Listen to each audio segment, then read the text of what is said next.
নবী করিম সাল্লাল্লাহু আলাইহি সাল্লামের আয়েশা রাদিয়াল্লাহু আনহার সাথে কীভাবে বিয়ে হয়েছিল সেটি নিয়ে আজকে আলোচনা করব।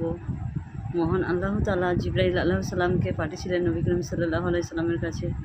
হে নবী রাসূল সাল্লাল্লাহু আলাইহি সাল্লাম, আপনার বিবাহের জন্য একটি পাত্রী দেখা হয়েছে। তখন নবী করিম সাল্লাল্লাহু আলাইহি সাল্লাম বলেন, পাত্রীটি কে? তখন বলেন, পাত্রীটি হচ্ছে আর কেউ নয়, আবু বকরের মেয়ে আয়েশা রাদিয়াল্লাহু আনহা। তখন নবী করিম সাল্লাল্লাহু আলাইহি সাল্লাম বললেন যে কে এই বিয়ে ঠিক করেছে? তখন জিবরাইল আলাইহিস সালাম বলেন, আল্লাহ নিজে আপনার জন্য পছন্দ করেছেন। তখন নবী করিম সাল্লাল্লাহু আলাইহি সাল্লাম বললেন, তুমি যদি হয় ঘটক, আল্লাহ হয় কাজী, তাহলে আমি নবী রাজি।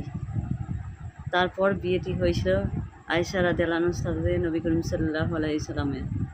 লাইক করে ভিডিওটি শেয়ার